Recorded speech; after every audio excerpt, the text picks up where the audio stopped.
Assalamualaikum warahmatullahi wabarakatuh. Perkenalkan, saya Ria Audina, NPM 5201611004 dari Prodi Hubungan Internasional Universitas Teknologi Yogyakarta.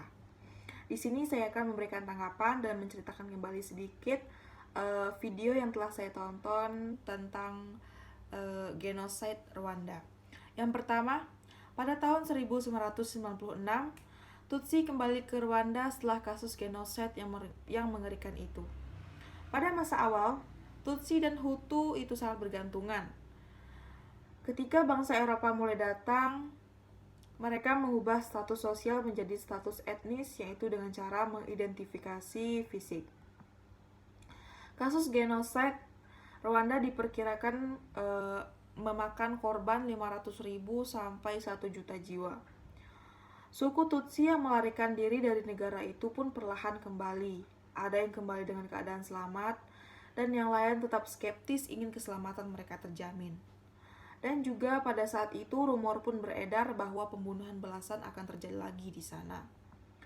Setelah terjadi genosida besar-besaran pada tahun 1994, seharusnya itu menjadi solusi akhir dari Rwanda, yaitu penghapusan total dari kasus tersebut. Pada masanya, Rwanda mendapatkan banyak hak istimewa dari Belgia. Hingga sekarang mereka meyakini suasana politik dan ekonomi akan kembali seperti semula di tanah air mereka. Setelah zaman Jones, dari sidang camp PBB negara itu sudah stabil. Setelah 18 bulan bersama PBB, banyak orang di camp memiliki banyak masalah yang berbeda. Ada yang pulang karena mereka berpikir dengan pulang mereka akan aman. Paul Kagame sebagai mayor bersikeras untuk membawa kembali rakyat ke negara itu dan memprioritaskan mereka. Meski telah banyak rakyat yang pulang ke Rwanda, tetapi tidak menutup kemungkinan mereka akan aman di sana.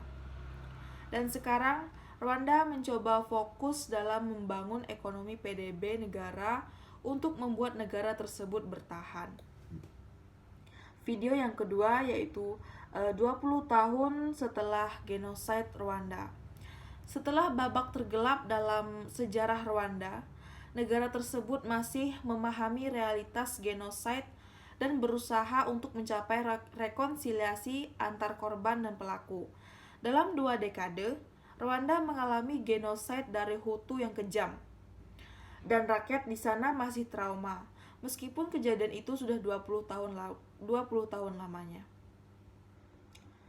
Kenapa mereka masih trauma? Ya, karena sekarang mereka hidup bersama pelaku genosida. Bahkan pelaku tidak sama sekali mau meminta maaf kepada korban. Meskipun pemerintah telah mengupayakan rekonsiliasi, hal ini merepotkan karena mereka atau pelaku tidak mau meminta maaf. Setelah kejadian itu, mereka melakukan banyak perbaikan seperti lingkungan, infrastruktur, dan ekonomi untuk mengembalikan Rwanda. Dan mereka masih sering ke gereja dan melakukan penghormatan bagi korban genosida yang telah mati dahulu.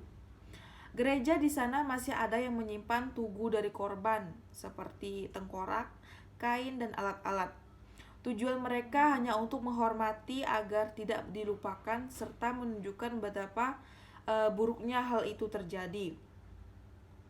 Namun ada juga yang saling meminta maaf antara korban dan pelaku, dan juga mereka memberikan kompensasi berupa maaf dan pengampunan dengan harapan bisa hidup damai di masyarakat.